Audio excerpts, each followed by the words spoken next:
يا مركز النور فيك الإخاء وفيك المحبة فيك النقاء يا مركز النور فيك الإخاء وفيك المحبة فيك النقاء وفيك تجمع شمل الشباب فصرت بحق لهم ملتقى وفيك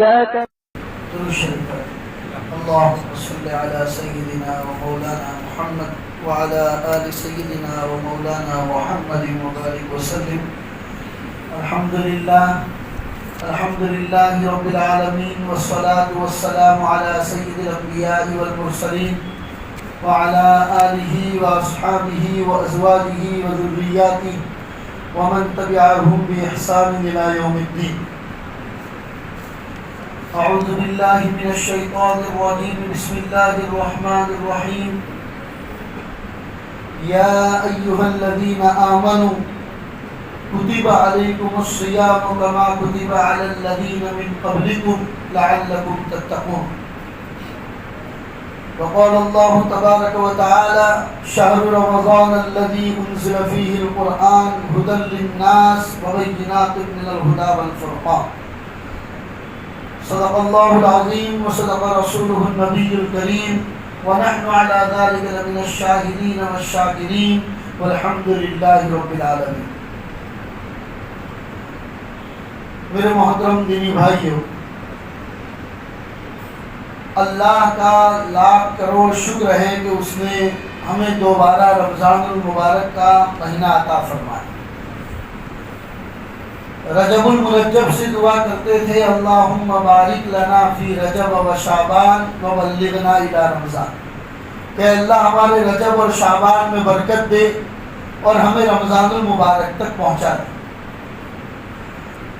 شاید اللہ نے ہماری دعا سن لی کہ اللہ تبارک و تعالیٰ نے رجب اور شعبان کی برکتوں کے ساتھ ان قریب اب اللہ ہمیں رمضان تک پہنچانے والے ہیں. رمضان المبارک کا مہینہ میرے دینی بھائیوں یہ بڑا مبارک اور برکتوں والا مہینہ ہے. اس میں ہر گھڑی، ہر وقت، ہر گھڑی اللہ تبارک و تعالیٰ نے ایک عبادت بنا کر رکھی، اور اللہ سال میں ایک مرتبہ ہم سب کو یہ موقع اس لیے عطا فرماتا ہے کہ 11 مہینے جو ہم نے غفلتوں کے ساتھ زندگی گزاری، عبادتوں میں کوتاہیاں ہوئی، معاملات میں کوتاہیاں ہوئی، معاشرت میں کوتاہیاں ہوئی، تو ان تمام کوتاہیوں کو دور کرے، اللہ کی رحمتوں کو اپنے اندر لے، اللہ تبارک و تعالیٰ سے خوب اپنی مغفرت کروائیں اور اللہ سے جہنم کی آگ سے آزادی مانگیں. تو گویا کہ نیکیوں کو کمانے کا ایک موسم اللہ تبارک و تعالیٰ نے ہم کو عطا فرمایا. میرے بھائیوں، کاروباری لوگ جیسے جانتے ہیں کہ کاروبار میں سال کے کچھ ایام، کچھ مہینے ہر بزنس مین اور کاروبار کے لیے ایسے ہوتے ہیں کہ بزنس مین لوگ اپنے کاروبار میں اسٹاک پورا کر لیتے ہیں کہ بھی آئندہ کچھ مہینے ایسے آنے والا ہے کہ ہمارے کاروبار اس میں اچھا چلتا ہے، کوئی کسٹمر ہماری دکان سے واپس نہیں جانا چاہیے. ہر طرح کا مال اپنی دکان میں بھر کے ایک بزنس مین تیاری کرتا ہے اپنے کاروبار. تو میرے بھائیوں، اللہ تبارک و تعالیٰ نے بھی ہمیں بھی نیکیاں کمانے کا ایک بہترین مہینہ رمضان المبارک کی شکل میں اللہ ہم کو عطا فرمانے والا ہے. عقل مند انسان وہ ہے کہ اس کی تیاری کر لے. عقل مند انسان وہ ہے کہ اس کی تیاری کر لے کہ نیکیوں کا موسم آنے والا ہے. رمضان المبارک پورا مہینہ رمضان چلانے کے بعد بھی جب مہینہ چلا جائے اور اس وقت ہم سب اگر کفے افسوس ملتے رہ جائیں، ہتھیلیاں ملتے رہ جائیں کہ کاش ہم اس کی قدر کر لیتے، تو اس وقت پچھتانے سے کوئی فائدہ نہیں. یہ کوئی ہے جو ہمیں کہہ رہا ہے، ہمیں بتا رہا ہے کہ بھی رمضان آنے والا ہے، ابھی رمضان شروع نہیں ہوا ہے، اس سے پہلے کوئی ہماری رہنمائی کر رہا ہے. قرآن کریم کی مختلف آیتیں حدیث پاک کا ایک بہت بڑا ذخیرہ جو ہمیں رہنمائی کر رہا ہے کہ تمہارے اوپر ایک رمضان کا مہینہ آنے والا ہے، لہذا اس کی ایک ایک گھڑی کی قدردانی کرو۔ چنانچہ قرآن کریم کی دو آیتیں میں نے آپ کے سامنے پڑھی، دوسرے پارے کی آیتیں ہیں۔ اللہ تبارک و تعالیٰ فرماتے ہیں شہر رمضان الذی انزل فیہ القرآن وہدی للناس وبینات من الہدی والفرقان۔ اسی طریقے سے دوسری آیت پڑھی یا ایھا الذین آمنوا کتب علیکم الصیام کما کتب علی الذین من قبلکم لعلکم تتقون۔ اے ایمان والو، تمہارے اوپر اللہ نے روزوں کو فرض قرار دیا جیسا کہ تم سے پہلی امتوں پر بھی فرض ہے۔ روزہ میرے دینی بھائیوں ایک ایسی عبادت ہے جو اللہ نے ہر نبی اور ہر امت کو عطا فرمائی، شکلیں الگ الگ ہوتی تھی۔ ہمارے اوپر ایک مہینے کے روزے فرض ہیں، اس کے علاوہ ہمارے اوپر کوئی روزہ فرض نہیں، اور جب تک رمضان المبارک کا روزہ نہیں تھا تو اس سے پہلے 10ویں محرم کا روزہ تھا جو فرض کی شکل میں اختیار کیا تھا اور لوگ روزہ رکھتے تھے اس کا۔ دوسرے نبیوں کو اللہ تبارک و تعالیٰ نے کسی نہ کسی شکل میں روزہ ضرور عطا فرمایا۔ کوئی امت، کوئی نبی ایسا نہیں ہے کہ جس کو اللہ نے روزہ جیسی اہم عبادت عطا نہ فرمائی۔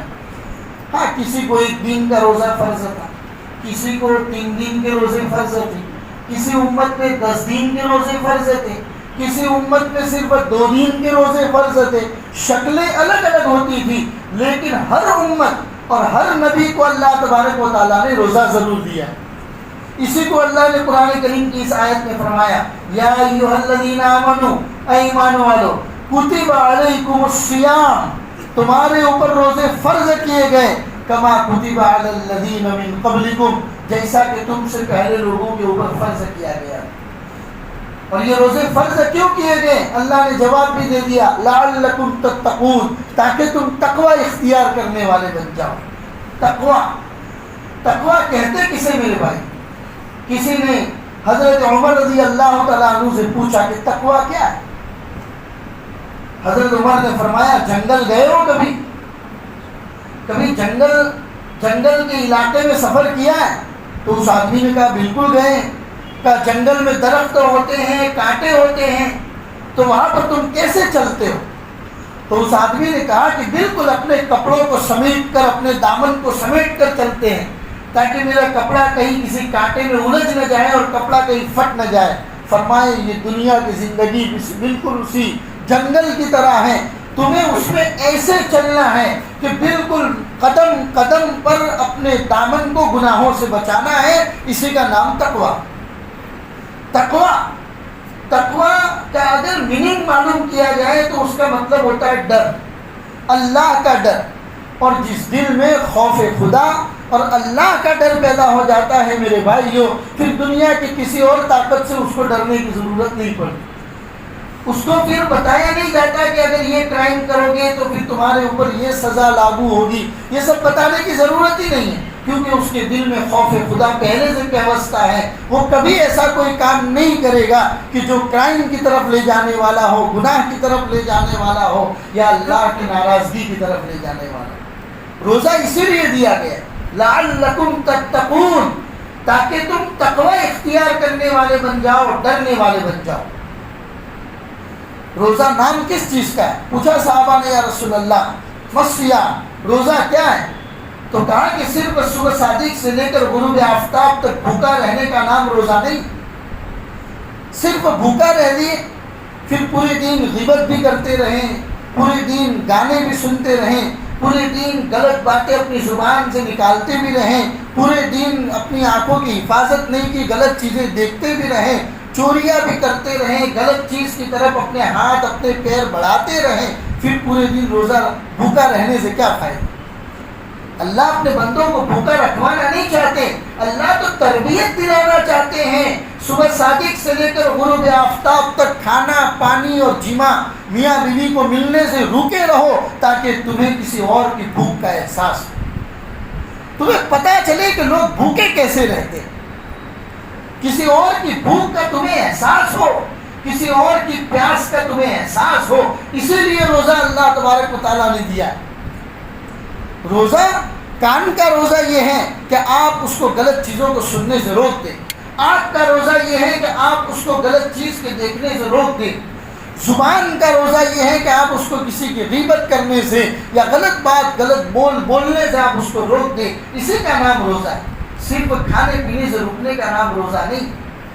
جس روزے سے اس کا مقصد یعنی کہ تقوی، اللہ کا ڈر اگر یہ حاصل ہوتا ہے تو صحیح معنوں میں ہمارا روزہ روزہ ہے، ورنہ تو سوائے بھوکے رہنے کے اور کچھ کام نہیں۔ اللہ ہم سب کو وہ روزہ عطا فرمائے میرے بھائی، اللہ ہم سب کو وہ روزہ عطا فرمائے کہ جس میں تقوی ٹپکتا ہو، جس میں اللہ کا ڈر ہو، خوف خدا ہو۔ اللہ تبارک و تعالیٰ صحیح معنوں میں ایسا روزہ ہم سب کو عطا فرمائے۔ قرآن کریم میں یہی کہا گیا ایمان والو، کتب علیکم الصیام کما کتب علی الذین من قبلکم، تمہارے اوپر روزہ فرض کیا گیا جیسا کہ تم سے پہلے امتوں پر فرض کیا گیا تھا، لعلکم تتقون، تاکہ تم تقوی اختیار کرنے والے بن جاؤ۔ دوسری آیت میں فرمایا قرآن کریم کا رمضان کے ساتھ جو لگاؤ ہے اس کو بیان کرنے کے لیے، کیونکہ رمضان المبارک ایک ایسا مہینہ ہے میرے بھائیوں کہ 11 مہینوں کے مقابلے میں ہم سب کچھ نہ کچھ کمی بیشی کے ساتھ قرآن کی تلاوت رمضان المبارک میں بڑھا دیتے ہیں۔ اللہ قرآن کی اس تلاوت کو اور تلاوت کرنے کو ہمارا قبول فرمائے، کیونکہ قرآن کا تعلق رمضان کے ساتھ ایک خاص تعلق۔ اللہ فرماتے ہیں شہر رمضان الذی انزل فیہ القرآن، رمضان کا مہینہ وہ ہے کہ جس میں قرآن کو اتارا گیا۔ قرآن 2 مرتبہ اترا ہے، 2 اسٹیپ میں اترا ہے۔ ایک اترا اللہ کے عرش سے لے کر پہلے آسمان پر، دوسرا اترا آسمان سے لے کر اس دنیا میں نبی اکرم صلی اللہ علیہ وسلم پر۔ 2 اسٹیپ میں اترا ہے اور دونوں کا اترنا الگ الگ۔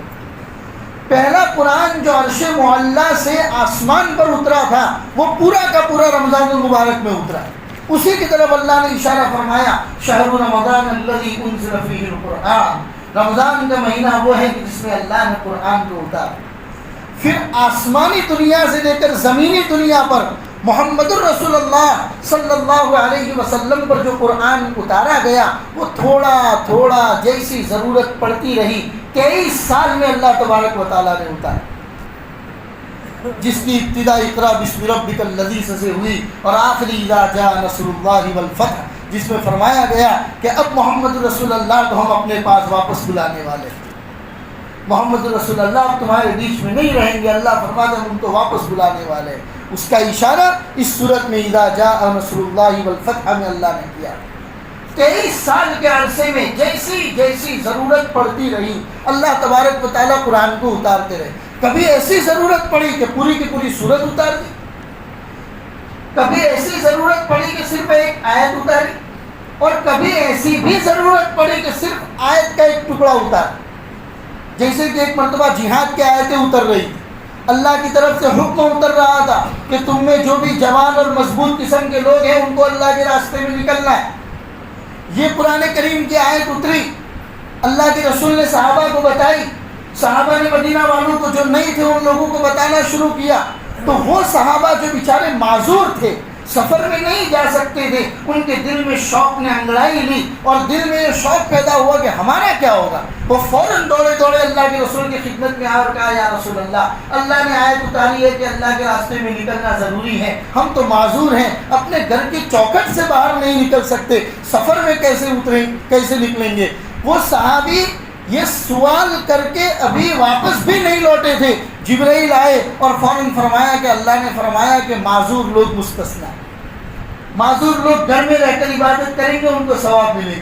تو یہ آیت کا ٹکڑا کہ بھی معذور لوگوں کے لیے یہ حکم نہیں ہے، اللہ نے خالی اتنا ٹکڑا اتارا۔ تو جو ضرورت پڑتی رہی 23 سال میں قرآن مقدس کو اللہ تبارک و تعالیٰ ضرورت کے مطابق اس کائنات میں اتارتے ہیں۔ تو قرآن کا رمضان المبارک کے ساتھ ایک خاص تعلق ہے میرے بھائی، لہذا کرنے کے کام اب یہ ہے کہ جتنا ہو سکے کثرت کے ساتھ قرآن کریم کی تلاوت رمضان المبارک میں بڑھا دینی چاہیے میرے بھائی، ورنہ قرآن کے ساتھ ہمارا کیا سلوک ہے یہ ہم سب بہتر جانتے ہیں۔ رمضان گیا، اس کے بعد جزدان میں پیک کر کے گھر میں سب سے اوپر والا کونا جو اوپر تھا خوشبو وغیرہ لگا کے اوپر رکھ دیا۔ اب مجھے لگتا ہے کہ جب رمضان کا چاند نظر آئے گا تب وہ اترے گا، 11 مہینے تک اس کی کوئی خبر گیری نہیں ہوتی۔ اللہ ہماری اس کوتاہی کو معاف فرمائے۔ جس کو کسی شاعر نے کہا تھا، طاقوں میں سجایا جاتا ہوں، آنکھوں سے لگایا جاتا ہوں، اتنا ہی قرآن کا کام رہ گیا ہے۔ طاقوں میں سجایا جاتا ہوں، آنکھوں سے لگایا جاتا ہوں، جزدان و حریر و ریشم کے، پھول ستارے چاندی کے، تعویذ بنایا جاتا ہوں، دھو دھو کے پلایا جاتا ہوں۔ اتنا کام رہ گیا، تعویذ کی ضرورت پڑی، مولوی صاحب سے قرآن کریم کی آیتیں لکھوا دی اور تعویذ بنا کر اس کو پی لیا۔ اس کے علاوہ قرآن کے ساتھ ہمارا کوئی تعلق نہیں ہے۔ قرآن خود ہم سے شکایت کرتا ہے، کسی بزم میں میرا ذکر نہیں، کسی عرس میں میری دھوم نہیں، میں پھر بھی اکیلا رہتا ہوں، مجھ سا بھی کوئی مظلوم نہیں۔ قرآن ہم سے شکایت کرتا ہے۔ اللہ اس کوتاہی کو ہم سے معاف فرمائے۔ قرآن کے ساتھ تعلقات بڑھائی میں، یہی تو رشد و ہدایت کی کتاب ہے۔ جس دن سے مسلمان نے قرآن کریم کے ساتھ اپنا تعلق دور کر دیا، اللہ نے عزت کی چوٹیوں سے اتار کر کار مذلت میں یعنی ذلت کے گھڑے میں ڈال دیا۔ آج بھی اللہ کا وعدہ ہے تم قرآن کے ساتھ اپنا تعلق بڑھاؤ، میرا وعدہ ہے کہ میں تمہیں اسی ذلت کے گھڑے سے نکال کر دوبارہ عزت کی چوٹیوں پر بٹھاؤں گا۔ یہ اللہ کا وعدہ ہے۔ لہٰذا ہم سب کو قرآن کریم کے ساتھ اپنے تعلقات کو بڑھانے کی ضرورت ہے۔ اب تعلقات کیسے بڑھائیں؟ سب سے پہلے تو یہ کہ قرآن کی تلاوت کو بڑھا دیں۔ 11 مہینے کوتاہیاں ہوئی، قرآن نہیں پڑھ پائے، اللہ ہماری اس کوتاہی کو معاف فرمائے، لیکن رمضان میں یہ کوتاہی نہ ہو، اس کا عزم مصمم کرے اور پکا ارادہ کرے۔ کم سے کم 1 پارہ تو روزانہ ضرور پڑھنا ہے میرے بھائی۔ زیادہ مشغولی ہے، کاروبار کی مشغولی، سفر کی مشغولی یا کوئی بھی مشغولی زیادہ ہے جس کی وجہ سے ہم زیادہ تلاوت نہیں کر پا رہے ہیں، تو کم از کم 1 پارہ، بہت آسان ہے میرے بھائی، 1 پارہ کم سے کم تلاوت ضرور کرنا چاہیے۔ کوشش تو زیادہ کی ہونی چاہیے کہ بھی 2 پارہ پڑھو، 3 پارہ پڑھو، 5 پارہ پڑھو۔ فضائل اعمال میں حضرت شیخ زکریہ رحمۃ اللہ علیہ نے لکھا ہے کہ ہمارے گھر کی مستورات اپنے گھر کے تمام کام نمٹانے کے باوجود، اب گھر کے کام کتنے ہوتے تھے وہ بھی میں آپ کو بتا دوں۔ خانقاہ لگتی تھی حضرت کی سہارنپور میں، اور دسترخوان زمین سے اٹھتا ہی نہیں تھا۔ رمضان کے علاوہ دنوں میں دسترخوان زمین سے اٹھتا نہیں تھا، بچھا ہی رہتا تھا، کیونکہ مہمان آتے تھے اور جاتے تھے، اتنے مہمانوں کی کثرت رہتی تھی۔ حضرت فرماتے اس کے باوجود، اتنے مہمانوں کی مہمان نوازی کرنے کے باوجود، گھر کی مستورات روزانہ 16 اور 17 پارے قرآن کی تلاوت کرتی تھی روزانہ کی، اور اس کے بعد بھی شکایت کرتی تھی کہ تلاوت نہیں ہو پاتی۔ ہمارا کیا حال ہے میرے بھائی؟ اللہ ہماری کوتاہیوں کو معاف فرمائے۔ ہم تو ڈیپ لیج بھرنے کے چکر میں پوری کوششیں اسی کے پیچھے لگی ہوئی۔ اللہ تبارک و تعالی ہمیں صحیح معنوں میں رمضان المبارک کی قدردانی کی توفیق عطا فرمائے۔ گھر کی مستورات کو بتائے، گھر کی مستورات کے اوپر بھی کام کے بوجھ کو ہلکا کرتے میرے بھائی، تھوڑا خود بھی کام میں ہاتھ بٹائیں، چھوٹے نہیں ہو جاتے۔ رسول پاک صلی اللہ علیہ وسلم سے بڑی ہستی اس کائنات میں کبھی پیدا نہیں ہوئی۔ اللہ کے بعد اگر کسی کا درجہ ہے تو میرے اور آپ کے آقا محمد رسول اللہ صلی اللہ علیہ وسلم، جب وہ اتنی بڑی ہستی حضرت عائشہ کو آٹا گوندنے میں مدد کروا سکتی ہے، لکڑیاں جمع کروانے میں مدد کروا سکتی ہے، ارے لکڑیاں چولہے میں ڈال کر ان لکڑیوں کو جلانے میں، پھونک مارنے میں اللہ کے رسول جب مدد کروا سکتے ہیں تو میری اور آپ کی کیا حیثیت ہے میرے میں؟ اسی لیے مستورات کے کام کو کم کیجیے، ہاتھ بٹائیے ان کے کام کے اندر۔ اسی طریقے سے کاروباری معاملات میں رمضان کے اندر اگر ہنگامی طور پر ایک ملازم زیادہ رکھنا پڑے تو ملازم زیادہ رکھ لیجئے، کام کے بوجھ کو ہلکا کر دیجیے۔ اگر اللہ نے آپ کو سیٹھ بنایا ہے، آپ کے ہاتھ کے نیچے 8-10 لوگ کام کرتے ہیں، اللہ کا شکر ادا کرے کہ آپ کسی کے وہاں کام نہیں کرتے، کوئی آپ کے وہاں کام کرتا ہے، تو پھر ضروری ہے کہ آپ بھی اپنے ہاتھ کے نیچے کام کرنے والوں پر کچھ بوجھ کو ہلکا کر دیں، اللہ آپ کے اوپر بوجھ کو ہلکا کر دے۔ اور رمضان المبارک کی، رمضان کی برکت سے اگر بوجھ کو ہلکا کریں گے، اللہ تبارک و تعالیٰ آپ کے لیے بھلائیوں کا انتظام کرے گا۔ تو رمضان المبارک میں تلاوت کی کثرت کریں، کم سے کم 1 پارہ میرے بھائی، زیادہ سے زیادہ جتنی اللہ توفیق دے، 2 پارہ 3 پارہ 5 پارہ جتنی اللہ توفیق دے، زیادہ سے زیادہ پڑھنا، اور کم سے کم 1 پارہ تو ضرور پڑھے۔ رمضان جیسا مہینہ چلا جائے اور ہم یہ افسوس کریں کہ 1 قرآن بھی ہم سے پورا نہیں ہوا، تو ہم سے بڑی ناکامی اور نادانی کی بات کسی اور میں نہیں ہوگی۔ اسی لیے کم سے کم 1 پارہ اور زیادہ سے زیادہ اللہ جتنی توفیق دے قرآن کریم کی تلاوت کرے۔ دوسری اہم اور ضروری بات قرآن کے ساتھ یہ ہے کہ اس قرآن کو سمجھے میرے بھائی۔ قرآن، ہم نے قرآن کریم جو ایک عمل کی کتاب تھی، ہم نے اس قرآن کریم کو صرف عبادت کی کتاب بنا دی، صرف عبادت کی کتاب بنا دیا۔ اس کو عمل کرنا ہے کہ میرا اللہ اس قرآن کریم کے اندر معاملات، معاشرات، عبادات کے معاملے میں اللہ کیا فرماتے ہیں اس قرآن میں، اس کو سمجھنے کی کوشش کریں۔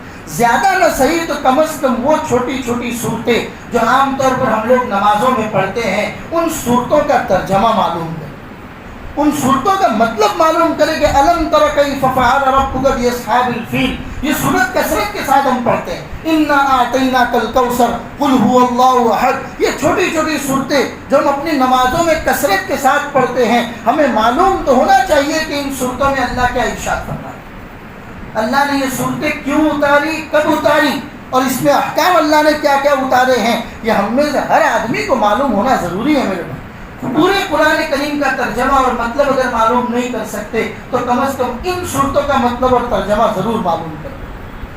اپنے اپنے علاقے میں، ہم تو الحمدللہ ایسے شہر میں رہتے ہیں کہ ہمارے شہر کی کوئی مسجد ایسی نہیں ہے کہ جس میں درس قرآن اور تفسیر قرآن کی محفلیں نہ لگتی ہوں، درس قرآن اور تفسیر قرآن کی مجلسیں نہ لگتی ہوں۔ ہر شہر میں الحمدللہ ہمارے شہر کی ہر مسجدوں میں قرآن کریم کی تفسیر اور درس قرآن کی مجلسیں لگتی ہیں، بلکہ قرب و جوار کے گاؤں کی مجلسوں اور مسجدوں کے اندر بھی تفسیر قرآن کی مجلسیں لگتی ہیں۔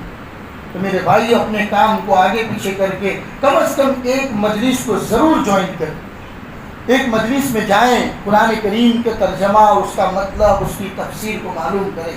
جس دن قرآن سمجھ میں آنا شروع ہو جائے گا اور اللہ اپنے بندوں سے کیسے ہم کلام ہوتے ہیں، اللہ اپنے بندوں سے کیسے گفتگو فرماتے ہیں، جس دن یہ سمجھ میں آ جائے گا میرے بھائیوں، مجھے اور آپ کو، اس دن ہمیں زندگی سے کبھی شکوہ نہیں ہوگی، کبھی شکایت نہیں ہوگی۔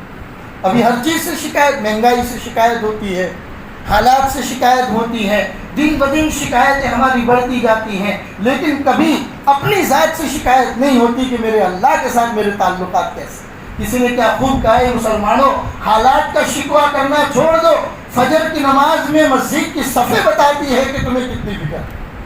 فجر کی نماز میں تمہاری خالی مسجدیں اور تمہاری صفیں بتاتی ہیں کہ تمہیں اپنے حالات کی کتنی فکر ہے۔ جس دن مسلمان جاگ گیا، فجر کی نماز کے اندر مکمل طور پر آنا شروع ہو گیا، حالات اس دن خود بخود پلٹا لینا شروع کر دے۔ کسی نے حضرت ابو ذر غفاری رضی اللہ تعالیٰ عنہ سے پوچھا کہ آپ کو مہنگائی سے شکایت نہیں ہے؟ ایک صحابی سے پوچھا کہ آپ کو مہنگائی سے شکایت نہیں ہے؟ تو صحابی نے بہترین جواب دیا کہ اگر گیہوں کا ایک دانہ 1 دینار کے برابر ہو جائے، 1 دینار سونے کا ہوا کرتا تھا میرے بھائیوں، تو وہ صحابی کہہ رہے گیہوں کا 1 دانہ 1 دینار کے برابر بھی اگر ہو جائے گا تب بھی مجھے مہنگائی سے شکایت نہیں ہوگی۔ کیوں؟ اس لیے کہ میرے اللہ نے مجھے کھلانے کا وعدہ کیا۔ میرا کام یہ ہے کہ میں اپنے اللہ کے ساتھ اپنے تعلقات کو جوڑ دوں، اپنے آپ کو صراط مستقیم پر ڈال دوں، سیدھے راستے پر ڈال دوں۔ اللہ نے جو مجھے کہا ہے وہ میں کر گزروں۔ مجھے کھلانے پلانے کی ذمہ داری تو اس اللہ نے لے رکھی ہے، میں فکر کیوں کروں؟ خدا کا نظام ہے میرے بھائی، وہ بھوکا اٹھاتا ضرور ہے، بھوکا سلاتا نہیں۔ کتنے قسم قسم کی چیزیں کھلاتا ہے۔ رمضان المبارک میں خاص طور پر جب دسترخوان تیار ہوتا ہے، آدمی دیکھے کبھی کبھی نعمت کے شکریہ کے طور پر مغرب کے بعد 2 رکعت نماز اس نیت کے ساتھ پڑھنی چاہیے کہ اللہ، لوگ ایک طرح کے سالن کے محتاج ہوتے ہیں، آپ دسترخوان پر ہزاروں قسم کی دسترخوان پورا کا پورا سجا دیتے ہیں، اس پر اللہ کا شکریہ ادا کرنا چاہیے میرے بھائی۔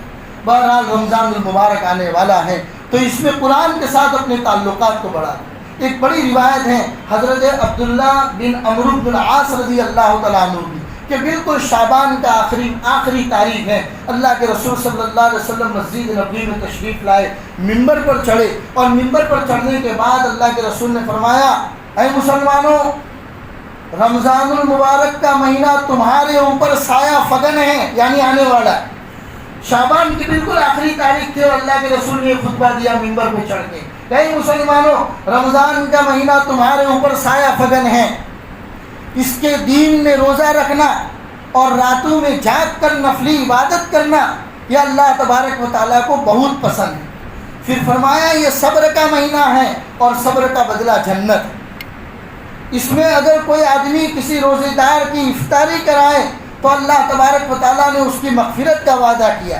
صحابہ نے کہا یا رسول اللہ، ہم میں سے ہر آدمی کی اتنی طاقت نہیں ہے کہ وہ کسی کو افطاری کرا سکے، تو اللہ کے رسول صلی اللہ علیہ وسلم نے فرمایا کہ یہ ثواب پیٹ بھر کر کھلانے پر موقوف نہیں ہے، اگر تم نے کسی کو ایک کھجور سے افطاری کرا لی، ایک گھونٹ پانی یا ایک گھونٹ لسی سے اگر افطاری کرا لی، تب بھی تم اس ثواب کے مستحق ہوں گے۔ یہ پوری لمبی روایت ہے جو رمضان المبارک کے بارے میں نبی پاک صلی اللہ علیہ وسلم نے صحابہ کو بتائی۔ پھر اس کے بعد میرے بھائیوں، رمضان کا ایک تیسرا عمل ہوتا ہے تراویح۔ تراویح کے اندر قرآن کریم کو سننا، دو سنتیں الگ الگ، پورے مہینے کی تراویح پڑھنا یہ الگ سنت ہے، 20 رکعت تراویح روزانہ رات کو پڑھنا یہ الگ سنت ہے، اور پوری تراویح میں ایک قرآن سننا یہ الگ سنت۔ بعض لوگ کیا کرتے ہیں، 3 پارے کی تراویح پڑھ لی، پھر اس کے بعد تراویح کی چھٹی، کہتے ہیں مول صاحب 3 پارے نہیں پڑھی نہیں تھی نا تو آپ نے، ارے بھائی وہ سنت الگ ہے، پورے رمضان المبارک میں تراویح پڑھنا یہ بھی ایک الگ سنت ہے، 20 رکعت تراویح، اس کی بھی میں تاریخ آپ کو بتا دوں۔ جب شروع میں رمضان المبارک کے روزے فرض ہوئے تو صحابہ میں الگ الگ قسم کے تمام صحابہ تھے، بعض صحابہ وہ تھے کہ جن کو پورا قرآن یاد تھا، بعض صحابہ وہ تھے کہ جن کو کچھ صورتیں منہ پہ یاد تھی۔ تو صحابہ کیا کرتے تھے کہ جن کو زیادہ قرآن یاد تھا وہ امام بن جاتے تھے، جن کو کم قرآن یاد تھا وہ مقتدی بن جاتے تھے، اور الگ الگ ٹولیوں کی شکل میں مسجد نبوی میں نماز ہوتی تھی۔ ابھی تک اس کا نام تراویح نہیں تھا، مسجد نبوی میں الگ الگ ٹولیوں میں الگ الگ لوگ نمازیں پڑھتے تھے۔ ایک مرتبہ اللہ کے رسول صلی اللہ علیہ وسلم مسجد نبوی میں تشریف لائے تو دیکھا کہ صحابہ الگ الگ جماعتیں بنا کے قرآن پڑھ رہے ہیں اور دوسرے صحابہ قرآن کو سن رہے ہیں۔ حضور کو یہ منظر بڑا اچھا لگا، اللہ کے رسول کو دیکھ کے تمام صحابہ ٹولہ کر کے اللہ کے رسول کے پاس آ گئے، تو حضور صلی اللہ علیہ وسلم نے ان کو نماز پڑھائی۔ تو کچھ صحابہ تو گھر جا چکے تھے، ان کو پتہ نہیں تھا۔ جب دوسرے دن مدینہ والوں کو پتہ چلا کہ بھئی کوئی اور نماز اتری ہے، 5 نمازیں نہیں، عشاء کے بعد کل رات کو اللہ کے رسول نے کچھ نمازیں اور پڑھائی۔ جب صحابہ کو پتہ چلا، بات پھیلنے لگی، تو دوسرے دن مسجد نبوی میں مجمع بڑھ گئے۔ اللہ کے رسول نے آج رات کو بھی صحابہ کو تراویح پڑھائی، نماز پڑھائی۔ یہ بات رفتہ رفتہ مدینے کے باہر تک پھیل گئی، تو مدینے کے باہر قرب و جوار میں جو چھوٹے چھوٹے محلے تھے، چھوٹے چھوٹے گاؤں تھے، وہ لوگ تیسری رات کو مسجد نبوی میں آ کر جمع ہو گئے۔ تیسری رات بھی اللہ کے رسول نے ان کو نماز پڑھائی۔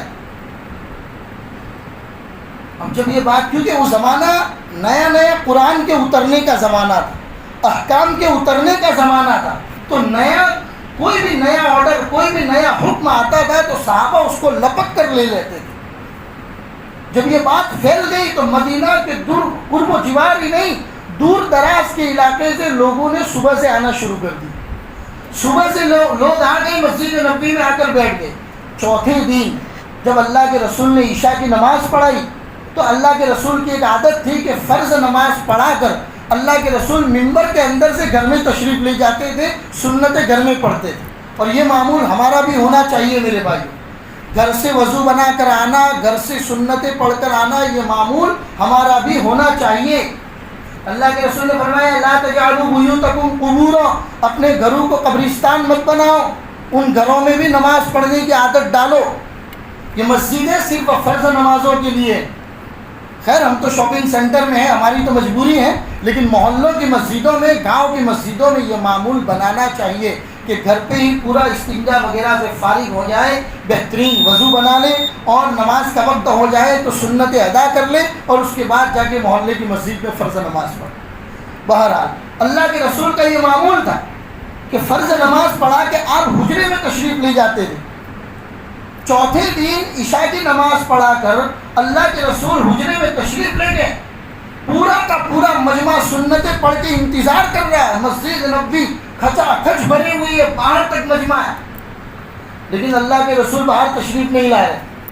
کچھ صحابہ نے چھوٹی چھوٹی کنکریاں اٹھا کر اللہ کے رسول کے کمرے میں پھینکی تاکہ حضور کو اشارہ ہو جائے کہ یا رسول اللہ ہم لوگ انتظار میں آپ کے پیچھے نماز پڑھنے کی، لیکن اس کے باوجود تشریف نہیں لائے، یہاں تک کہ رات آدھی گزر چکی، آدھی رات گزر چکی میرے بھائیوں۔ اور آج اگر امام صاحب 5 منٹ لیٹ ہو جائے تو، آج اگر امام صاحب 5 منٹ مصلی پہ لیٹ ہو جائے تو ہم کیا کریں گے اس کے ساتھ سلوک؟ میرے بھائیوں اپنی زندگی کا طرز بدلیے میرے بھائیوں، حالات ہماری ہی وجہ سے آتا ہے۔ مسلمان قوم نے جتنی اپنے اماموں کو پریشان کیا ہے نا، اتنا کسی اور قوم نے اپنے اماموں کو پریشان نہیں کیا۔ یہ حال ہے ہم لوگوں کا۔ مٹھائی کے ساتھ کچھ کڑوا بھی سننے کی عادت ڈالیے، یہ کڑواہٹ ہے ہمارے معاشرے کی میرے بھائیوں، بہت اتنی خراب ہمارے معاشرے کی حالت ہے میرے بھائیوں کہ اماموں کو سب سے زیادہ اگر کوئی پریشان کرتا ہے تو ہم ہی کرتے ہیں۔ جس کی گھر میں نہیں چلتی وہ آ کے امام پہ چلائے، یہ حال ہے ہم لوگوں کا۔ اللہ کے رسول صلی اللہ علیہ وسلم کے انتظار میں صحابہ آدھی رات سے اوپر کا عرصہ گزر چکا، اب بالکل صبح صادق ہونے والی تھی، تب حضرت بلال کی عادت تھی فجر کے لیے، وہ تہجد کے لیے سب کو جگانے کی، تو حضرت بلال اللہ کے رسول کو بلانے کے لیے تشریف لے گئے اور کہا الصلاۃ خیر من النوم۔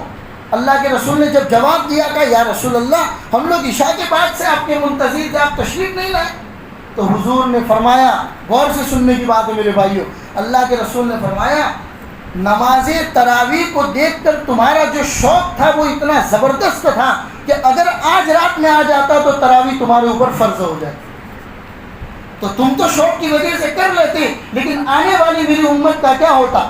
نیشنل شاپنگ سینٹر میں دار ارقم والوں کا کیا ہوتا؟ اللہ کے رسول نے اس وقت بھی ہم لوگوں کی سوچی میرے بھائیوں۔ حضور نے فرمایا اگر آج رات میں باہر نکل جاتا تو میری امت کے اوپر تراویح فرض ہو جاتی، لیکن مجھے اپنی امت کا خیال آیا اس لیے میں آج باہر نہیں نکلا۔ پھر اللہ کے رسول کے بعد حضرت ابوبکر صدیق رضی اللہ تعالیٰ عنہ کے زمانے میں بھی اسی طریقے سے صحابہ اپنا اپنا ٹولہ بنا کر نمازیں پڑھتے رہے، لیکن حضرت عمر فاروق کا جو زمانہ آیا وہ ڈیولپمنٹ کا زمانہ تھا، ہر چیز میں ڈیولپمنٹ کا زمانہ تھا وہ، تو حضرت عمر فاروق رضی اللہ تعالیٰ عنہ نے کبار صحابہ سے مشورہ کر کے تمام جماعتوں کو بند کر کے ایک جماعت بنا دی، اور حضرت ابی ابن کعب جو اس زمانے کے بہترین قاری تھے، اتنے زبردست قاری تھے کہ اللہ کے رسول یہ فرماتے تھے کہ ابی تم قرآن پڑھو، اللہ تمہارا قرآن سننا چاہتا ہے۔ اللہ حضرت عمر فاروق رضی اللہ تعالیٰ عنہ نے ابی ابن کعب کو کہا کہ آؤ مصلی پر اور لوگوں کو 20 رکعت تراویح پڑھو۔ تو یہ روزانہ رمضان میں روزانہ رات کو 20 رکعت پڑھنا یہ الگ سنت ہے، اور پورا قرآن سننا یہ الگ سنت ہے۔ لہذا میرے بھائیو رمضان المبارک کے اندر تراویح کا خوب اہتمام کریں، قرآن کی خوب تلاوت کریں، اور اسی طریقے سے قرآن کی محفلیں، درس قرآن کی محفلیں، تفسیر کی محفلیں، مجلسیں جس مسجدوں میں لگتی ہو، ہمارے محلے کے قریب میں جہاں سہولت کے ساتھ ہم جا سکتے ہو وہاں پر جا کر قرآن کی مجلسوں میں بیٹھیں اور قرآن کو سمجھنے کی کوشش کریں۔ اللہ تبارک و تعالیٰ کہنے سننے سے زیادہ ہم سب کو رمضان المبارک کی قدردانی کی توفیق عطا فرمائے۔ رمضان المبارک میں ایک اور کام ہوتا ہے سحری اور افطاری کا۔ رسول پاک صلی اللہ علیہ وسلم نے فرمایا، بخاری شریف کی روایت ہے کہ سحری کھایا کرو کیونکہ سحری کھانے میں اللہ نے تمہارے لیے برکت رکھی۔ سحری کھایا کرو، چاہے زیادہ نہ کھایا جائے، کچھ نہ کچھ ضرور کھایا کرو، سنت سمجھ کر کھایا کرو۔ اللہ کے رسول نے فرمایا، بخاری شریف کی روایت ہے، سحری کھایا کرو اس لیے کہ سحری میں اللہ نے تمہارے لیے برکت کو رکھا۔ یہ رمضان المبارک کے اندر ان تمام چیزوں کا اہتمام کرنا ہے۔ پھر ایک صحابی نے کہا، یا رسول اللہ رمضان المبارک میں ہم کون سا کام زیادہ کریں؟ تو فرمایا کہ 4 کام کرنے ہیں، 2 کام اللہ کے لیے اور 2 کام اپنے لیے جس کے بغیر تمہیں چھٹکارا نہیں ہے۔ 2 کام جو اللہ کے لیے کرنے ہیں وہ ایک ہے لا الہ الا اللہ محمد الرسول اللہ کی کثرت، زیادہ سے زیادہ پڑھو. دوسرا استغفار کی کثرت. یہ دو کام اللہ کے لیے کرنے ہیں, دو کام جو اپنے لیے کرنے ہیں. حضور نے فرمایا کہ اس کے بغیر تمہیں چھٹکارا نہیں ہے, اور وہ یہ ہے جنت کا حصول. اللہ سے خوب جنت مانگے اور جہنم سے چھٹکارا, جہنم کے آگ سے چھٹکارا اور جنت کا حصول. 4 کام کرنے میرے بھائیوں. لا الہ الا اللہ کی کثرت, استغفار کی کثرت, اللہ سے جنت کو خوب مانگنا ہے اور جہنم سے پناہ مانگنی ہے. یہ 4 کام کثرت سے کرنے کے اللہ ہم سب کو توفیق عطا فرمائے. رمضان المبارک کے اندر الحمدللہ ہمارے دار ارقم میں بھی درس قرآن یعنی تفسیر قرآن کی مجلس ظہر کے بعد لگے گی. اس کونے میں انشاءاللہ روزانہ پابندی کے ساتھ, اور سورۃ النور کی تفسیر ہوگی. 18واں پارہ سورۃ النور, اس میں خاص طور پر عورت کی پاکیزگی, پردے کے احکام, زنا کے احکام, کسی کے اوپر غلط الزام لگانے کے اوپر کیا کیا سزائیں ہیں جو قرآن کریم میں اللہ تبارک و تعالیٰ نے بیان فرمائی ہے, وہ پوری سورۃ النور کی انشاءاللہ تفسیر ہوگی. سورۃ النور کے بعد پھر دیکھا جائے گا کون سی تفسیر کریں گے. لیکن رمضان المبارک میں روزانہ ظہر کے بعد اتوار کے دن بھی انشاءاللہ پابندی کے ساتھ تفسیر ہوگی. کثرت کے ساتھ اس میں پہنچے قرآن کریم کو سمجھنے کی نیت سے. اور رات کو عشاء کی جماعت کا وقت انشاءاللہ 8:25 پر جماعت کھڑی ہو جائے گی. اول وقت 8:25 پر عشاء کی جماعت کھڑی ہو جائے گی. جیسے ہی امام صاحب نے سلام پھیری اس کے بعد 2 رکعت سنت کا موقع ملے گا, اور فوراً اس کے بعد تراویح انشاءاللہ شروع ہو جائے گی.